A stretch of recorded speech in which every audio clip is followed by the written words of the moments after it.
আমি তথ্য নিয়ে এসেছি ভারতবর্ষের মাটি থেকে যারা গরুর মাংস বিদেশের মাটিতে রপ্তানি করে সেই কোম্পানিগুলোর মালিক একটাও মুসলমান নয়। নারী তাকবীর।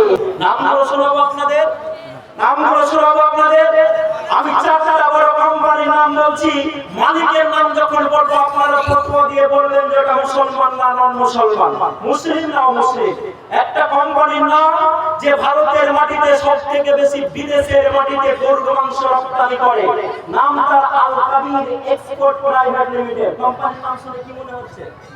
আল কাবির, আস-সাগীর আল কাবির কি মুসলিম মনে হচ্ছে না? তো আল কাবির এক্সপোর্ট প্রাইভেট লিমিটেড এর মালিকের নাম হচ্ছে সাতিফ এন্ড মিস্টার আতুল সাবাওয়াল। মুসলমান না মুসলমান? কত আপনারা মুসলমান না মুসলমান? অমুসলিম। অ্যারাবিয়ান এক্সপোর্ট প্রাইভেট লিমিটেড তার মালিকের নাম হচ্ছে সুনীল কাপুর। মুসলিম না মুসলিম? MKR frozen food export private limited তার মালিকের নাম হচ্ছে মেঘা অ্যাবোর্ড, তার মালিক হচ্ছে অমুসলিম। পিএমএল ইন্ডাস্ট্রিজ প্রাইভেট লিমিটেড যার মালিক হচ্ছে এস বিন্দ্রা, সেও হচ্ছে নট মুসলিম। তো চারটে যে বড় বড় কোম্পানি যারা ভারতের মাটিতে গরু জবাই করে বিদেশের মাটিতে গরু রপ্তানি করে, একটাও মুসলমান নয়। নারী তাকবীর।